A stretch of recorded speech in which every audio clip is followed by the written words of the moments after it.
Hello मेरे प्यारे student, कैसे हैं आप लोग। तो आ जाइए फटाफट। आज हम आपको पढ़ाएंगे बिहार बोर्ड का non Hindi, very very important. यहाँ पे एक मॉडल सेट करने वाले हैं, ऑब्जेक्टिव करेंगे एंड आपको मैं सब्जेक्टिव क्वेश्चन भी आपको दिखाऊंगा। तो चलिए स्टार्ट करते हैं। बहुत देर से बेसब्री से इंतजार कर रहे थे आप लोग। तो मैंने बताया था आपको कि 12 बजे आपकी क्लास चलने वाली है। ओके, तो जिस तरह से जब मुझे टाइम मिलेगा तो 12 बजे मैं क्लास आपको इस तरह से करवा दूंगा, डोंट वरी। तो फटाफट सभी लोग आ जाओ लाइव क्लास में। और आज हम लोग पढ़ेंगे नॉन हिंदी, बिहार बोर्ड का नॉन हिंदी ऑब्जेक्टिव क्वेश्चन। इसमें आपको ग्रामर भी मिलेगा, मतलब जिस तरह से मॉडल पेपर होता है ना, उसी एज ए मॉडल पेपर ही है। Very good, good afternoon dear, वालेकुम अस्सलाम। ओके डियर, एक्स वाई, माहिर, रोशनी, आसिफ, शिवम, अमरीश। चलिए बहुत खूब, अपने दोस्तों को शेयर वगैरह कर दीजिए, मैंने शेयर कर चुका है। चलिए वन बाय वन करके यहाँ पे आंसर देने की कोशिश करेंगे, सभी लोग वन बाय वन करके आंसर देंगे।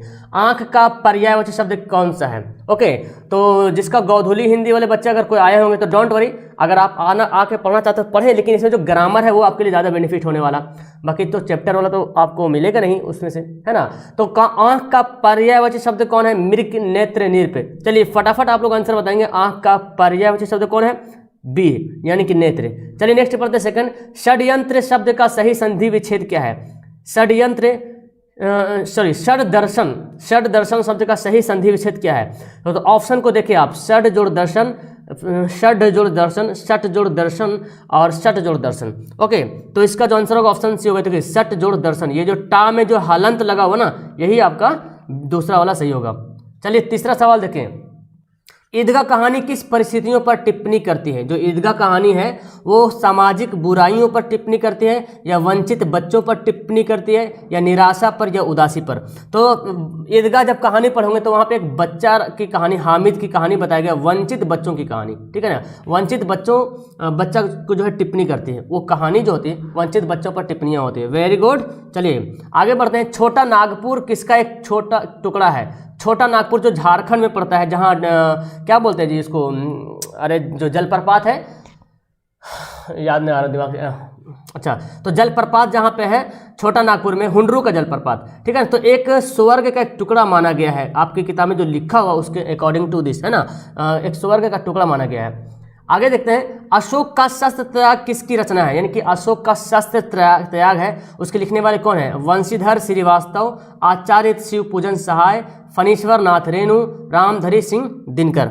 रामधारी सिंह दिनकर। चलिए बताइए यहाँ पे 5 का आंसर क्या होगा? Well done, very good sir. ये सब कैसे लिए? Okay dear.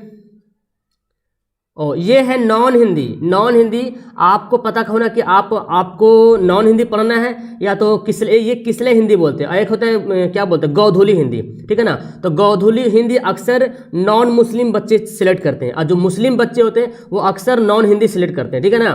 तो आपको देखना पड़ेगा आपकी किताब, आपके पास कौन सी किताब है। तो अगर आपके पास गोधुली हिंदी है तो उसका दूसरा होता है, ये होता है नॉन हिंदी, तो इसका दूसरा होगा, ठीक है ना। इसको किसले हिंदी बोला गया, ठीक है ना। तो वंशीधर श्रीवास्तव। वेल डन प्यारे। गांव के लोग सिरचन को क्या समझते थे? गांव के लोग सिरचन को तेज या बेगार, बदमाश या क्रोधी।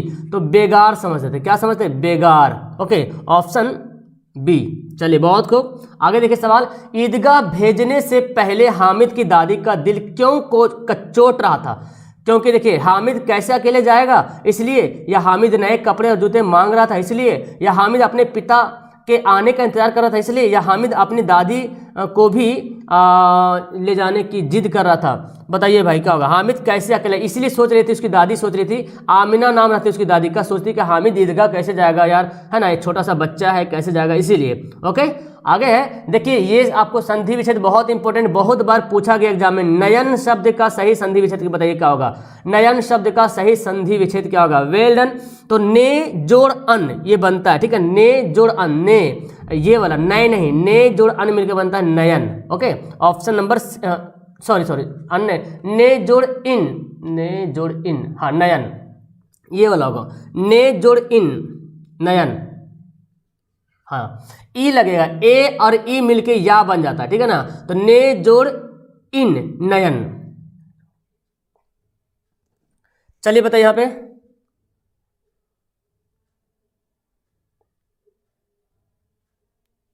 Very good.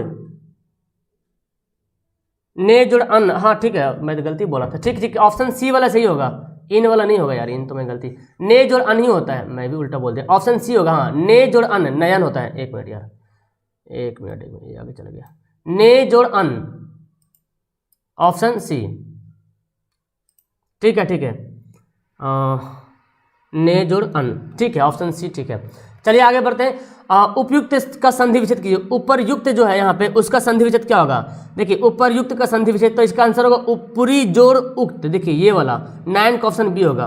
ओके 9 का ऑप्शन बी होगा।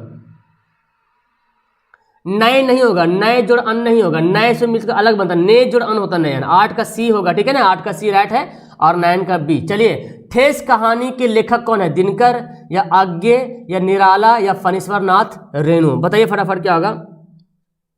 हाँ ठीक है, ओके ओके, हाँ जी ठीक है रे, ठीक है, ने जोड़ अन, ठीक है, 8 का ऑप्शन नंबर सी एकदम करेक्ट आंसर है, डोंट वरी।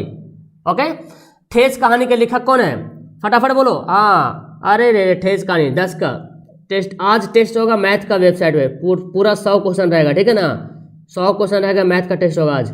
चलिए देखिए फणीश्वर नाथ रेणु ये जो है ठेस कहानी के लेखक है। ओके वेरी गुड सरकार। आगे देखिए पढ़ते हैं, पीपल किसकी रचना है? पीपल, तो देखिए कबीर दास या सूरदास या गोपाल सिंह नेपाली या बिहारी? तो गोपाल सिंह नेपाली के द्वारा लिखा गया पीपल। ओके चलिए देखिए आपको दिख रहा सही से। सिरचन किस कहानी का नायक है? बताइए सिरचन जो है कौन सी कहानी में? करमवीर में है या खेमा में है या ठेस में है या ईदगाह में? बताओ सिरचन किस कहानी में आपको देखने को मिलता है? वेरी गुड, सिरचन किस कहानी में मिलेगा? तो सिरचन आपको ठेस कहानी में है ना, ठेस कहानी में सिरचन एक नायक है, एक किरदार है जिसमें आपका बयान क्या है, कहानी बताया गया। मेला जाने से पहले हामिद दादी से क्या कहता है? देखिए हामिद से 2-3 सवाल आ गया। मैं बहुत सी मिठाइयाँ लाऊंगा, मैं अच्छे अच्छे खिलौने खरीद कर लाऊंगा, तुम डरना नहीं अम्मा, मैं सबसे पहले आऊँगा, मैं 3 कोस पैदल जाऊँगा। तो ये बोलता है तुम डरना मत अम्मा, मैं सबसे पहले आऊँगा, है ना जी। ये हामिद बोलता अपने दादी को। आगे देखिए कविता कर्मवीर किसकी रचना है? तो रचना वाला सवाल तो खैर आता ही आता है, एकदम रट लो इसको। कर्मवीर जो है कविता वो किसकी रचना है? बिहारी का, अयोध्या सिंह उपाध्याय हरिऔध का या कबीर दास का या अरुण कमल का? कर्मवीर बताइए फटाफट, इसका आंसर क्या होगा? अयोध्या सिंह उपाध्याय हरिऔध किसकी रचना है? अयोध्या सिंह उपाध्याय हरिऔध, कर्मवीर जो रचना है। वेरी गुड, हाँ जी। चलिए 14 का आंसर। नेक्स्ट पढ़ते हैं 15 सवाल। देखो अशोक किस कहानी का नायक है? बताइए अशोक जो है, अशोक कौन सा कहानी में है? विक्रमशिला में है या ठेस में है या ईदगाह में या अशोक का शास्त्र त्याग में? जो मेरी वीडियो लाइव के बाद देख रहे हो ये वीडियो को थोड़ा स्पीड कर लियो, ठीक है ना, स्पीड कर लेना ताकि आपको टाइम कम बचेगा, और जो लाइव में है वो इसका आंसर देंगे। तो अशोक के शास्त्र त्याग पढ़ेंगे आप लोग, बिल्कुल उसी में दिया गया जी। हाँ जी वेल डन प्यारे। Shahnaz Parveen very good. Ujjwal, Elon, Manjari, Mehar Fatima, Manjeer, Munazir Alam very good. Rufaid. Next पढ़ते हैं, देखिए व्यंजन संधि का उदाहरण बताइए। इनमें से कौन व्यंजन संधि का उदाहरण? देवेंद्र, देव जोड़ इंद्र, ये तो हो जाएगा यार, तो व्यंजन से स्वर संधि हो जाएगा, है ना। व्यंजन संधि का उदाहरण बताना। प्रत्युपकार, निर्वय, क्या लिखा हुआ है? तद, हाँ, उद्गम। देखिए तो उद्गम का जो उत जोड़ गम होता है ना, उत जोड़ गम, ये मिलके बनता उद्गम, तो यही वाला होगा, है ना, व्यंजन संधि। व्यंजन संधि में अक्सर आपको देखिएगा हलंत वगैरह करके लगता है बनता है, ठीक है, हलंत जोड़ करके जो है, अक्सर व्यंजन संधि में हलंत जुड़ करके जो है उसका संधि विच्छेद जो होता है ना, हलंत जुड़ता है। और विसर्ग संधि में विसर्ग रहेगा। बताइए 16 नंबर, आग। आग शब्द क्या है बताइए? तो आग क्या तत्सम है या तद्भव है? तो यार हम लोग अग्नि को आग बोलते हैं ना, अग्नि क्या है? अग्नि तो तद्भव शब्द है, लेकिन हम लोग उसको आग बोलते हैं, तो आग क्या हो गया? तत्सम हो गया। ये ग्रामर ना किसी भी एग्जाम में, अगर आपका हिंदी एग्जाम हो रहा है तो ग्रामर आपके लिए वेरी वेरी इंपॉर्टेंट है। ये है बाबू किसला हिंदी आता है उसी का, ठीक है ना, 8वां क्लास का हिंदी चलता है 10वां में, ये नॉन हिंदी। अशोक ने बौद्ध भिक्षुक के सामने किस बात की प्रतिज्ञा की थी? अहिंसा का, युद्ध का, बलिदान का, घृणा का? अशोक ने क्या किया था? हाँ अहिंसा का, कि हम कभी हिंसा नहीं बल्कि हम अहिंसा करेंगे। अशोक ने बौद्ध भिक्षुक के सामने जो किस बात की प्रतिज्ञा की थी? अहिंसा का, कि हम जो है अब हम कहीं हिंसा नहीं करेंगे, है ना, अब जो हम अहिंसा करेंगे। वेरी गुड 9, ठीक है, वेरी गुड। चलिए आगे बढ़ते हैं। 19 का सवाल दिख रहा है आपको? 19 का देखिए क्या बोलते, त्याग। त्याग का अर्थ क्या होता है? त्याग मतलब छोड़ देना, हाँ, त्याग दो, छोड़ दो। देखिए ईर्ष्यालु व्यक्ति का चरित्र कैसा होता है? जो आदमी ईर्ष्यालु होता है उसका कैरेक्टर कैसा होता है जी? क्या अपनी उन्नति छोड़कर दूसरों की हानि पहुंचाना, दूसरों को सुख को देखकर खुश होना, दूसरों के दुख को देखकर दुखी होना, चिंता मुक्त होना। भाई साहब ऐसा होता तो कुछ अलग ही होता। अपनी उन्नति छोड़कर, अपनी तरक्की छोड़कर दूसरों की तरक्की से जलना, दूसरों की हानि को पहुंचाना, इसको बोलते हैं ईर्ष्यालु। हाँ, अक्सर यही होता है। ओके, 17 नंबर ठीक है बाबू, 17 ठीक है। तो अग्नि क्या है? आगे क्या है? तत्सम शब्द है। मैंने क्या बोला? तत्सम, एक मिनट, सॉरी, तद्भव होगा ना, उल्टा मैंने बोल दिया। आग जो है तद्भव है, तत्सम तो संस्कृत वाला, अग्नि हो गया तत्सम शब्द, मैंने गलती बोल दिया, अग्नि हो गया तत्सम शब्द। एक मिनट, ठीक है, थैंक यू। एक मिनट, कहाँ गया मेरा? हाँ, अग्नि जो है वो तत्सम शब्द अग्नि है, और आग जो है तद्भव है। मैं, चलिए आगे बढ़ते हैं। निराला किस काल के कवि है? निराला जो है किस काल के कवि है? भक्ति काल के, या रीति काल के, या आधुनिक काल के, या आदि काल का? Very good. 21 का आंसर बताएं। 21 का आंसर क्या होगा? निराला आधुनिक काल का है ना जी। निराला जो है आधुनिक काल के कवि हैं। 22वां सवाल देखें। हाँ, किसने लावारिस राज्य को हड़पने की नीति बनाई थी? देखिए मतलब समझ रहे हैं, हड़प नीति। हड़प नीति आपने पढ़ा होगा, हिस्ट्री में आपने पढ़ा होगा, डलहौजी, इसको हड़प नीति बोला गया इसको, ठीक है। हड़प नीति नीति बनाया था, मतलब हड़प, किसी भी राज्य को हड़प लेना, है ना, डलहौजी ने नीति बनाई थी। वाह का उच्चारण स्थान बताइए। वाह जो हम लोग उच्चारण करते हैं, वाह, है ना। चलिए वाह का उच्चारण, वाह। देखिए वाह अगर बोल के देखते हैं तो कहीं ना कहीं आपके वहां पे दांत होना बहुत जरूरी है। दंत, वाह बोलेंगे आप, मूर्ध ओष्ठ, वाह, क्या समझ रहे हैं? दंतोष्ठ। तो मेरे कहा दांत और वाह दोनों, वाह बोलते हैं तो दांत और ओष्ठ दोनों मिलके बनता है, ठीक है। देखिए ऐसे तो ओष्ठ होता है, वाह बोल रहे हैं तो हमारा दांत भी चल रहा है, लेकिन दांत और होंठ दोनों चलता है। जैसे पा बोलते हैं, पा तो सिर्फ होंठ चल रहा, लेकिन बोलते वाह तो दांत भी वहां पे चलता है, ठीक है ना। तो 23 का दंतोष्ठ हो जाएगा। दंतोष्ठ मतलब दांत और होष्ठ दोनों मिला रहेगा, दोनों मिल करके। ओके, देखिए शाह का उच्चारण कहाँ? शाह, तलब्बी शाह, डंटी शाह, है ना। तो बताइए शाह बोलिए आप। शाह बोलेंगे तो आपको पता है मूर्धा, शाह। देखिए जबान आपको घूम रहा है, टा ठा डा, उस तरह में शाह भी आ रहा है। शाह बोलना है तो जबान आपको घूमेगा, मूर्धा बोलेंगे उसको। चलिए 25 सवाल देखिए। चित्रा ने किसको पाया था? ये सवाल कहाँ से आ गया भाई? अर्जुन को, अभिमन्यु को, कृष्ण को, या भीम को? ये सवाल तो इसमें है नहीं। चलिए आप मेरे, हाँ इसका आंसर होगा अर्जुन को। चित्रा ने किसको पाया था? अर्जुन को पाया था। अब मैं आगे बढ़ता हूँ। ये सवाल देखें, वेरी गुड प्यारे।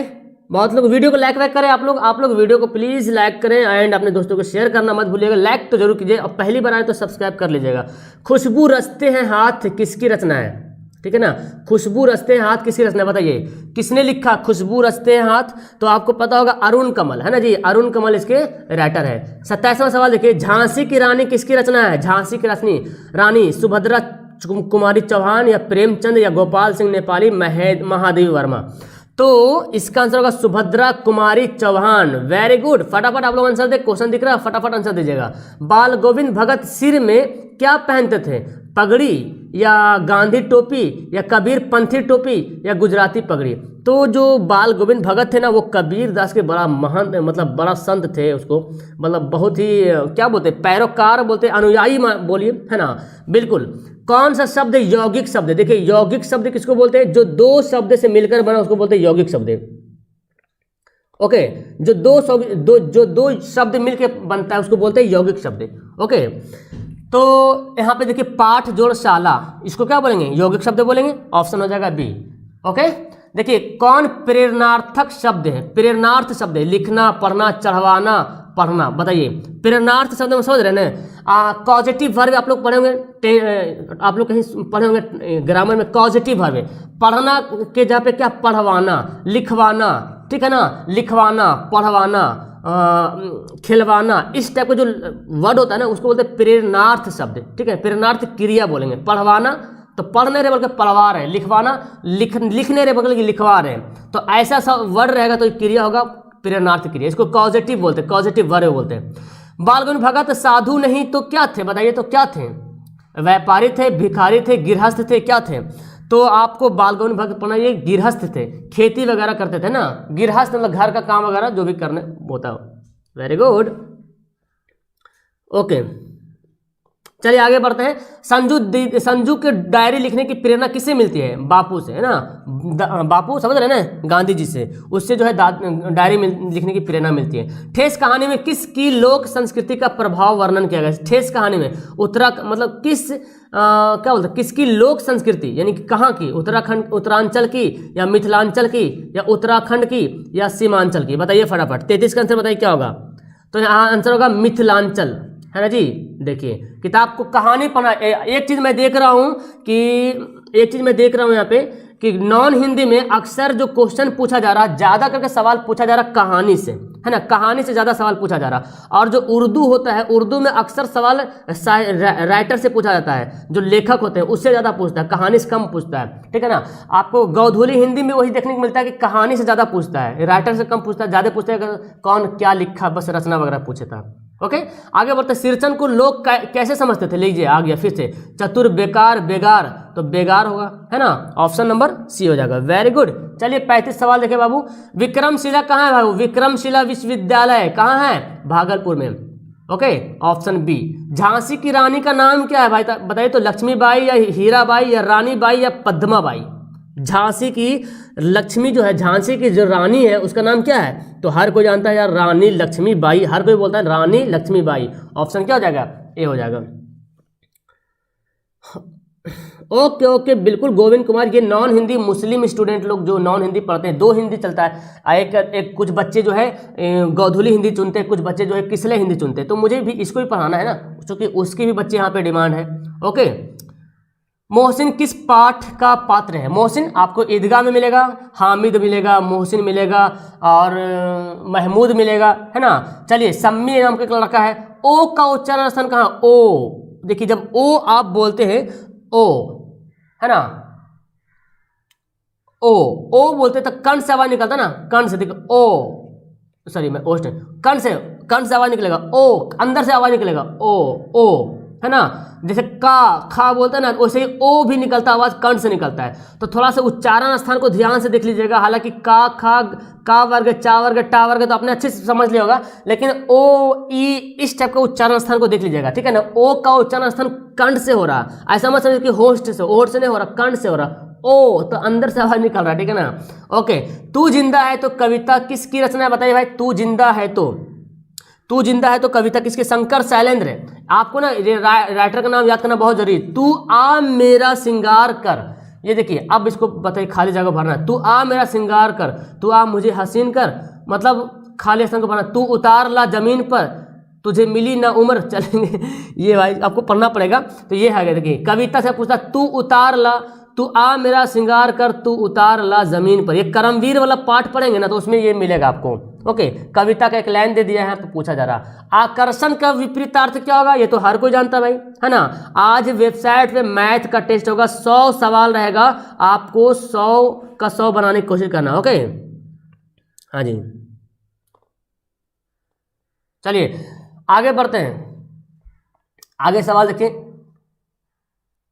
देखिए 42 क्या बोलता है? गंगा का, अच्छा पहले 41 बताते हैं। 41 देखिए, 41 देखिए, आकर्षण का क्या हो जाएगा? आकर्षण का विकर्षण हो जाएगा, है ना, आकर्षण का विकर्षण। गंगा का पर्यायवाची शब्द कौन है? इंदिरा, मंदाकिनी, गौरी या इंदु?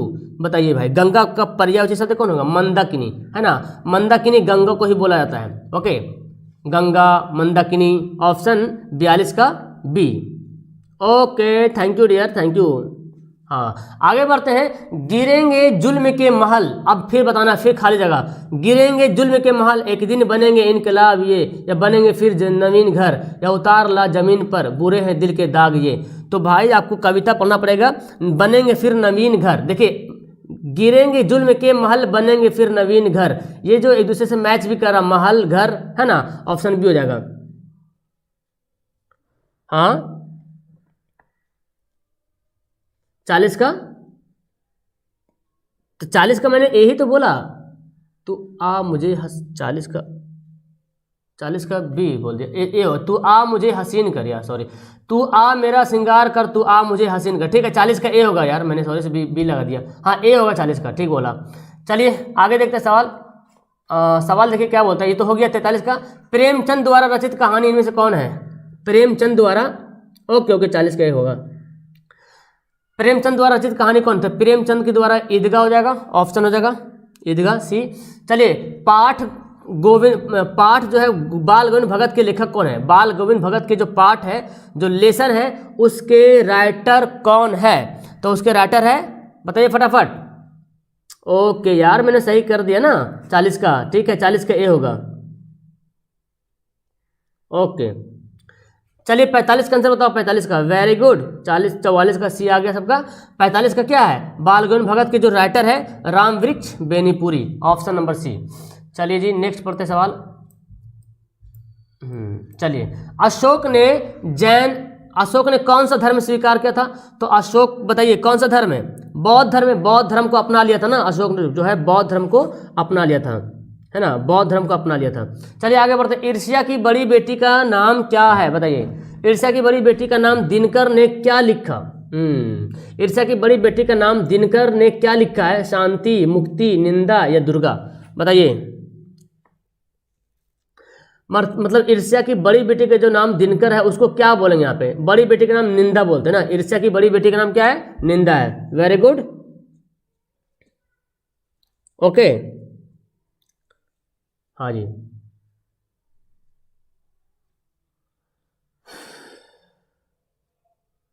क्या क्या बोल रहे हैं? 39 का आंसर ये होगा।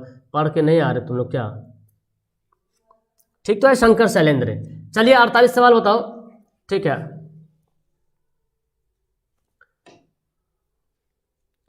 38 नंबर सवाल, ठीक है देखते हैं। चलिए आप पहले आगे बताइए।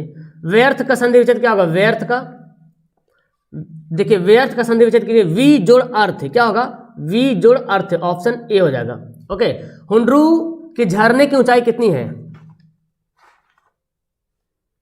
हुंड्रू की झरने की ऊंचाई 243 फीट, आपने पढ़ा इसको, वेरी गुड, ऑप्शन ए हो जाएगा। नेक्स्ट पढ़ते हैं। ईदगाह कहानी की विषय पर आधारित है। ईदगाह कहानी जो है किस विषय पर आधारित है? गलती लिखा हुआ है टाइपिंग।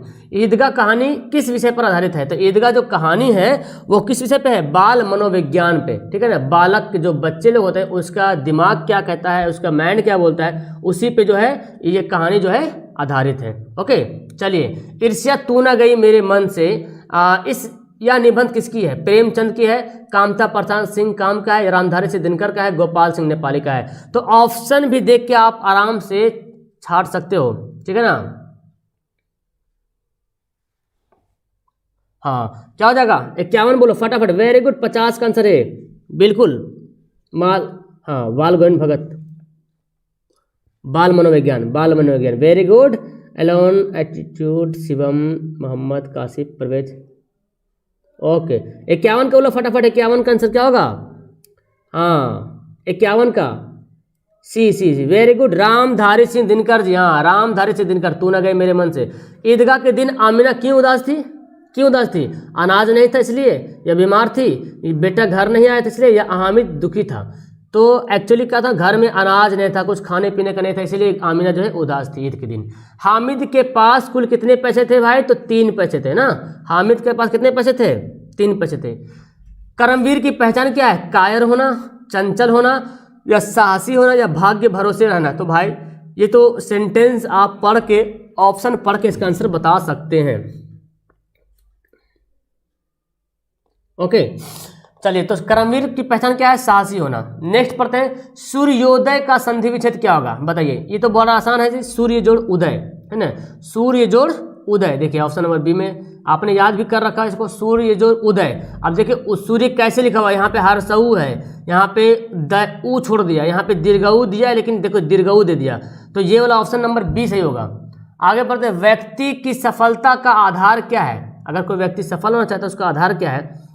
आप सबकी बात तो सुनना, या कर्म के प्रति निष्ठा रखना, काम को करने से पहले विचार करना, दूसरे के।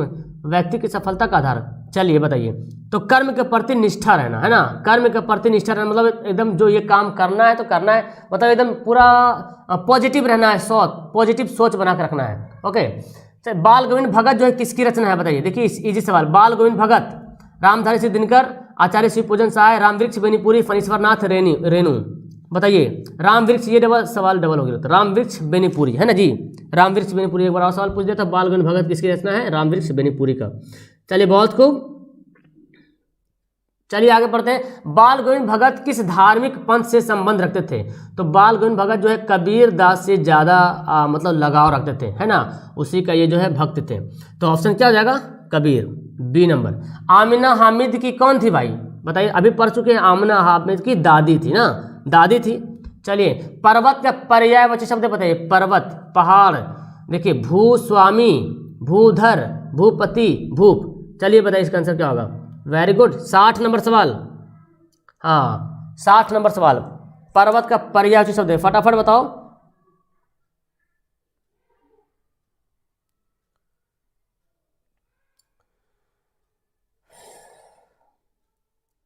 वेरी गुड वेरी गुड,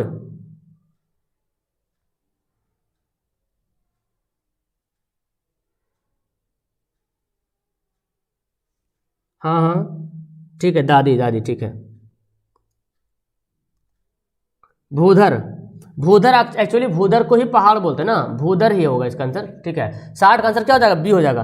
पर्वत का पर्यायवाची शब्द क्या होता है, भूधर होता है। आप इसको गिरी भी बोलते हैं, गिरी, अचल भी बोलते हैं ना, और पहाड़ को क्या बोलते हैं, क्या बोलते हैं, इसको बोलते हैं शिखर भी बोलते हैं, शिखर। ये सब पहाड़ का पर्यायवाची शब्द है। एक साथ देखिए नायक, चलिए बताएं नायक। अब देखिए यहाँ पे नाकर ना लग गया ना, तो यहाँ पे आयकार आ जाएगा, ठीक है ना। तो यहाँ पे क्या हो जाएगा, नायक शब्द का पर्यायवाची संधि विच्छेद बताइए, नायक शब्द का संधि विच्छेद बताइए फटाफट, नायक शब्द का संधि विच्छेद। वेरी गुड,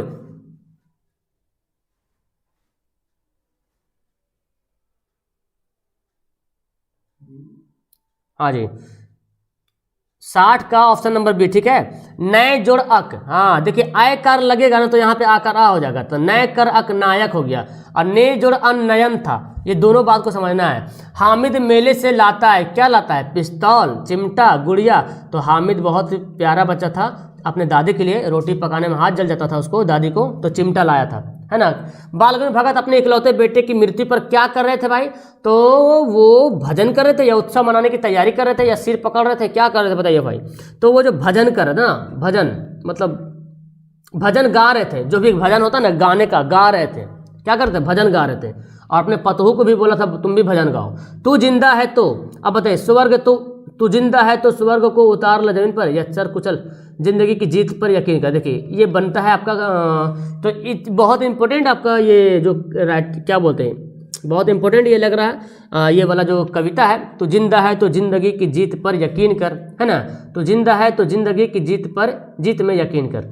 छा का अंतर्गत, छा किसके अंतर्गत आता है बताइए, छा। तो छा एक जो है संयुक्त वर्ण है। देखिए छा में का और शा जो है दोनों मिलके छा बनता है, इसको बोलते हैं संयुक्त वर्ण बोलते हैं। क्लियर है, ओके। देखिए बाल गोविंद भगत, थोड़ा सा इधर करते हैं, बाल गोविंद भगत ने मृत बेटे को आग किससे दिलाई थी, तो उसका जो पतहू था ना, उस पतहू से ही, यानी कि पतहू बोलते हैं, समझ में आ रहा ना, पतहू, उसी से आग दिलाई थी। खेमा कहानी किस विषय पर लिखी गई है, खेमा कहानी, खेमा एक छोटा सा बच्चा रहता है जो होटल में काम करता है ना, सामाजिक असमानता पर या बेरोजगारी पर या बाल मजदूरी की निरसंसता पर या सरकारी कर्मचारी पर।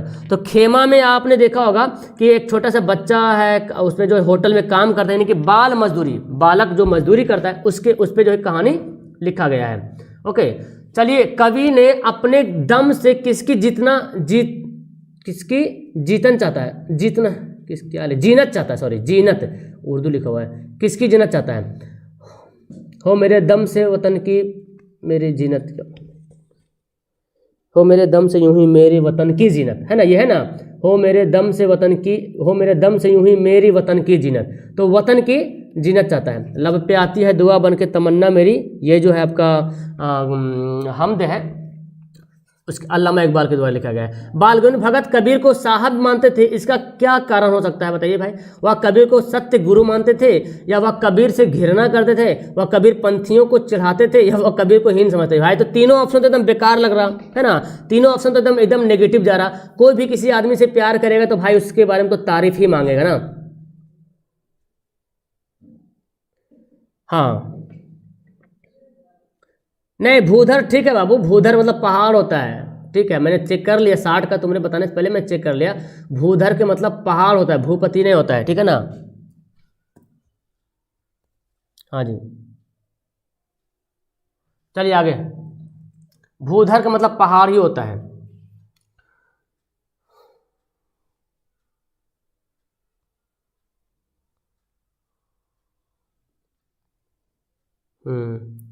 भूपति अलग है, भूपति अलग है।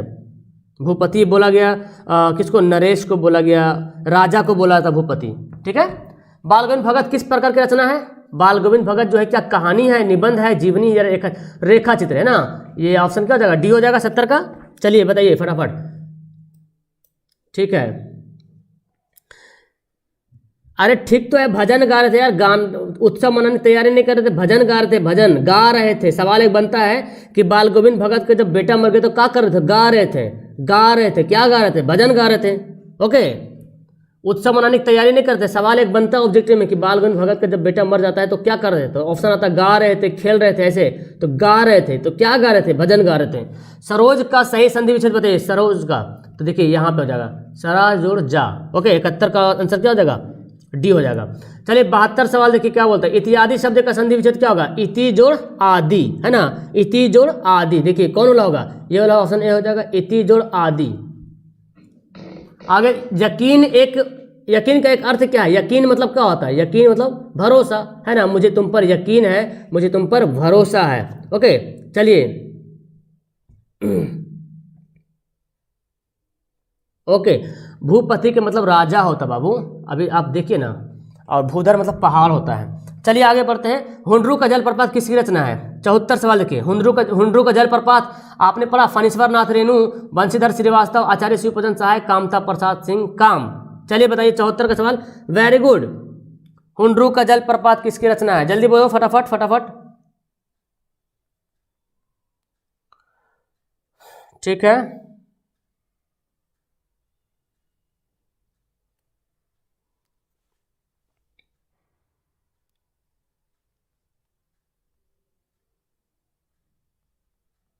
कामता प्रसाद सिंह काम, है ना, वेरी गुड। हाँ जी, हाँ कामता प्रसाद, ठीक है, वेरी गुड, ऑप्शन डी। 74 का बोलो फटाफट, डी डी। हुंड्रू का जलप्रपात किस राज्य में है, तो आपको पता झारखंड में है ये, है ना। चलिए नेक्स्ट, हुंड्रू प्रपात किस लिए प्रसिद्ध है, देखिए आगे पीछे होगा पेपर, थोड़ा सा देखिए। हुंड्रू का जलप्रपात किस लिए मशहूर है, किस लिए मशहूर है भाई, वो अपनी सुंदरता के लिए, या दुर्बलता के लिए, या चपलता के लिए, या गंभीरता के लिए, है ना, क्या होगा, अपनी चपलता के लिए।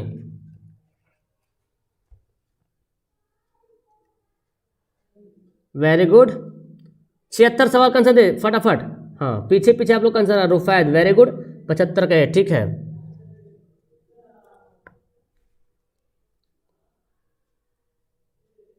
आगे बढ़ते हैं, नील गाय, देखिए बताइए नील गाय कौन सा समास है, नील गाय, नील गाय जो है तत्पुरुष समास है, ऑप्शन बी।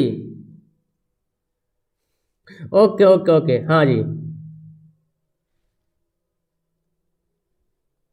हाँ अरे 40 का, ये तुम पीछे आके बोल रहे हो 40 का ये होगा, 40 का तो ठीक मैंने बता ही दिया है, फिर से सुधार दिया है। कर्मवीर की पहचान क्या है, काम जितना ही कठिन हो उसे करना, काम जितना ही कठिन हो उसे करना,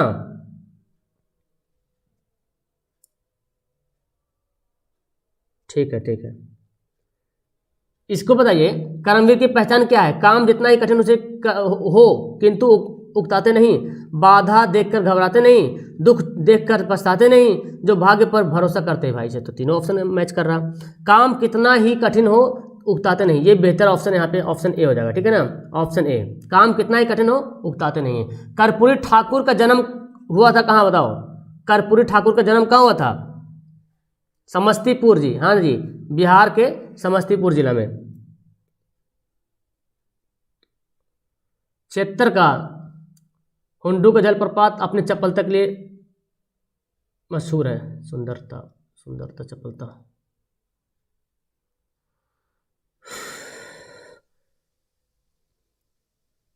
हाँ जी,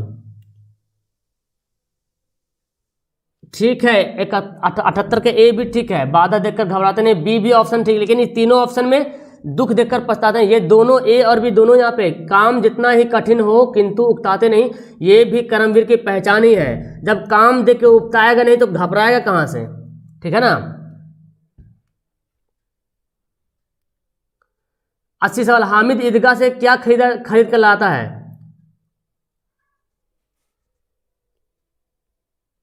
भूपति का मतलब राजा होता है। 76 क्या है?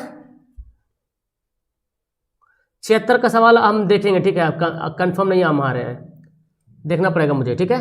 ठीक है, तुम लोग नीचे कमेंट करना। हामिद ईदगाह से क्या खरीद कर लाता है बताओ? चिमटा। कर्पूरी ठाकुर 2 बार बिहार के क्या बने थे? मुख्यमंत्री बने थे, है ना, बिहार के 2 बार मुख्यमंत्री बने थे। ठेस कहानी किसकी रचना है? ओके, 76 नंबर सवाल मैं कंफर्म करूंगा बाद में, फिलहाल पहले आप लोग इसको करें। ठेस कहानी किसकी रचना है? ठेस कहानी, अभी आपने ये सवाल अगर डबल पूछा जा रहा है, फणीश्वर नाथ रेणु, है ना, सवाल डबल आया है ये। सिरचन किस काम का माहिर कारीगर था? सिरचन चिक का या दरी का या पंखा का या घड़ी का? सिरचन जो है किस काम के लिए था? चिक। चिक किसको बोलते हैं? चिक बोलते हैं ना, वो जो खस्सी वगैरह बनाता है उसको बोलते हैं चिक। किसका सी होगा यार? तत्पुरुष 77 का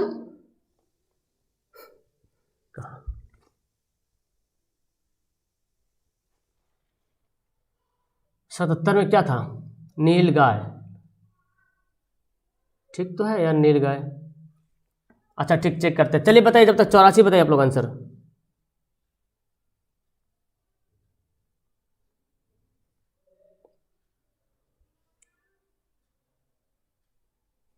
कर्मधारय समास होगा। कहाँ गया 77 का? ठीक है, 77 का डी होगा, सॉरी डियर, ओके, ध्यान नहीं दिया मैंने, 77 का डी होगा। नीलगाय जो है कर्मधारय समास होगा। चलिए आगे बढ़ते हैं। राधा कृष्ण कौन सा समास है? तो ये तो हो जाएगा द्वंद्व समास हो जाएगा, है ना। राधा कृष्ण एक दूसरे का जो उल्टा होता है द्वंद्व समास होगा। ओके, आगे, बाल मजदूरी की समस्या को किस पाठ से उभारा गया है? ठेस, खेमा, ईदगाह, दीदी की डायरी। बाल मजदूरी की समस्या को किस पाठ में उभारा गया है? तो आपको पता है खेमा में जो बाल मजदूरी के बारे में बताया गया है। ओके, 85 का क्या हो गया? ऑप्शन नंबर बी हो जाएगा।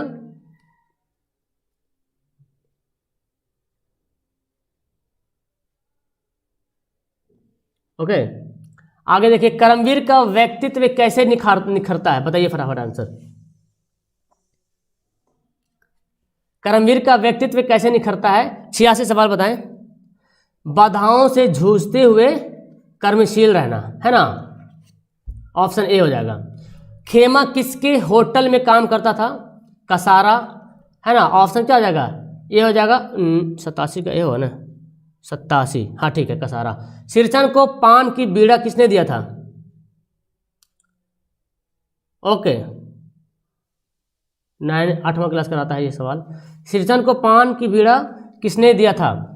नानी, मानू या भाभी? बताइए इसका आंसर क्या होगा?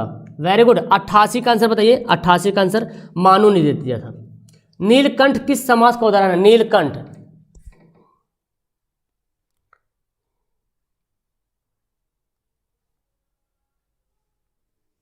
हाँ, नीलकंठ बताओ।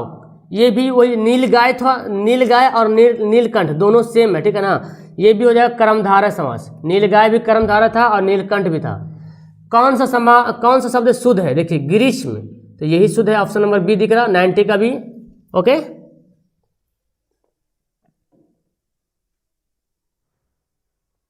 ओके, आगे देखिए, बाल गोविंद भगत अपने खेत की कुल पैदावार किसको भेंट करते थे?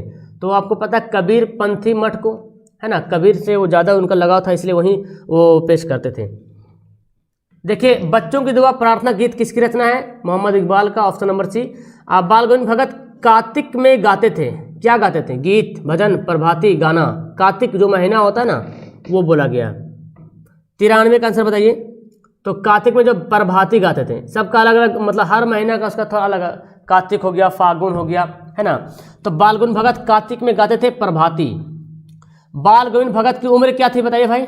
Very good 90।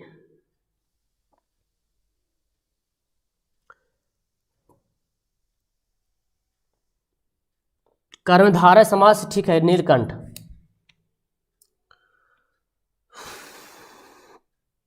बहुव्रीहि समास कर,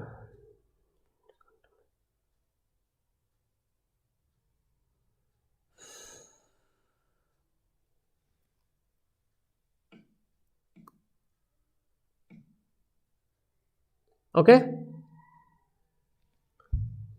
ठीक है। आगे 94 सवाल बताए, 94 के क्या होगा? हाँ जी, 60 साल से ऊपर थे, बी वाला ऑप्शन। अब यहाँ पे लास्ट हो जाएगा आपका, विक्रमशिला विश्वविद्यालय के प्रथम आचार्य कुलपति कौन थे? विक्रमशिला विश्वविद्यालय के प्रथम आचार्य कुलपति कौन थे? नीलगाय, तो नीलकंठ भी वही है, ठीक है ना। 95 क्या? हरिभद्र हो जाएगा, ऑप्शन नंबर सी हो जाएगा। व्युत्पत्ति के विचार से शब्द के कितने भेद होते हैं? उत्पत्ति के विचार से।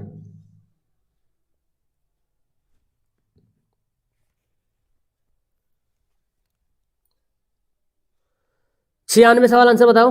Very good very good, B ठीक है। उत्पत्ति के विचार से शब्द के कितने भेद होते हैं, है ना जी। तो आप उत्पत्ति के विचार से शब्द के जो है 3 भेद होता है। एक आपको पता है, रूढ़, रूढ़ शब्द होता है, यौगिक शब्द होता है, योग रूढ़ होता है, ठीक है ना। ये 3 शब्द होगा। कौन कौन होता है? एक होता है यौगिक शब्द, एक होता है रूढ़ शब्द, एक होता है योग रूढ़, ठीक है ना, मिला होता है योग रूढ़, योग रूढ़। तो उत्पत्ति के लिहाज से जो है शब्द के 3 भेद हैं। ओके, 96 का ऑप्शन नंबर सी, 3 भेद होते हैं। चलिए, बेटे के क्रियाक्रम के बाद पतोहू को कहाँ भेज दिया गया? तो उसके भाई के साथ, है ना, भाई के घर भेज दिया गया। 97 का ऑप्शन नंबर बी। खुशबू रचने वाले हाथ कैसे परिस्थितियों में रहते हैं? ऊंचे महल में? नहीं भाई, कूड़े करकट के ढेरों के बीच, सरकारी आवास में, महानगरों में। तो यहाँ पे जो सबसे नीचे आपको दिख रहा है ना, कूड़े करकट के ढेरों के बीच। ओके, ऑप्शन हो जाएगा इसका सी।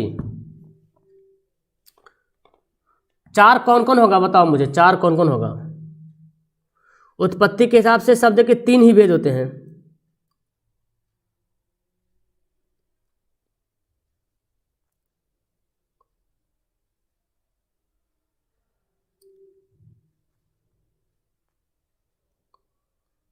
विकार, अर्थ, सार्थक।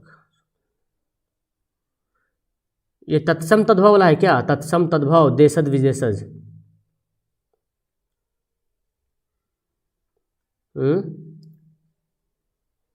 अच्छा ठीक, हम देखते हैं। ब्राह्मण शब्द की सही स्त्रीलिंग बताइए। ब्राह्मणी हो जाएगा। तो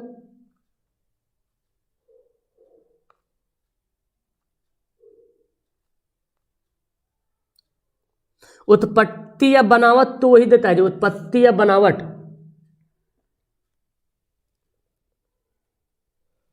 उत्पत्ति या बनावट तो दोनों सेम हुआ ना बाबू। उत्पत्ति, अच्छा वो बनावट मैंने बता दिया। उत्पत्ति के हिसाब से भी ये हो जाएगा, क्या बोलते हैं, तत्सम तद्भव और देशज और विदेशज,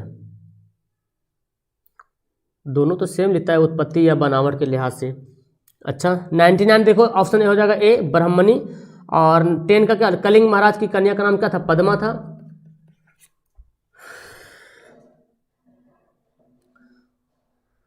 अच्छा, तो ये जो मैंने बताया था ये था बनावट के लिहाज से, बनावट, ठीक है। क्योंकि बनाते हैं शब्द को जोड़ के जो शब्द बनाते हैं, ये बनावट के लिहाज से 3 शब्द हो जाएगा और उत्पत्ति के लिहाज से शब्द के 4 भेद हो जाएगा। 4 भेद वो होता है तत्सम तद्भव देशज विदेशज, ठीक है ना। ये 4 भाव हो जाएगा, 4 शब्द हो जाएगा, 4 भेद हो जाएगा उत्पत्ति के लिहाज से। शब्द के 4 भेद हो जाएगा, तत्सम तद्भव देशज और विदेशज। ओके, ओके नेक्स्ट टाइम फिर आपको यहाँ पे सवाल मिलेगा। नेक्स्ट टाइम फिर देखते हैं, जिस टाइम मुझे टाइम मिलेगा 12 बजे आके पढ़ा देंगे आपको। That's all. यहाँ पे सब्जेक्टिव क्वेश्चन आप लोग देख लीजिए। आप चाहे तो इस सब्जेक्टिव क्वेश्चन को हल कर सकते हैं अपने किताब से। यहाँ देखें, ये जो 2 नंबर वाला सब्जेक्टिव क्वेश्चन है ये आपको करना है, ठीक है ना। आपकी किताब में दिया हुआ है, इसको आप लोग खुद से करें, ज़्यादा बेहतर होगा। बाकी मुझे टाइम मिलेगा तो मैं आपको करवा दूंगा। Okay that's all, thank you everyone, मिलते हैं नेक्स्ट वीडियो में। ओके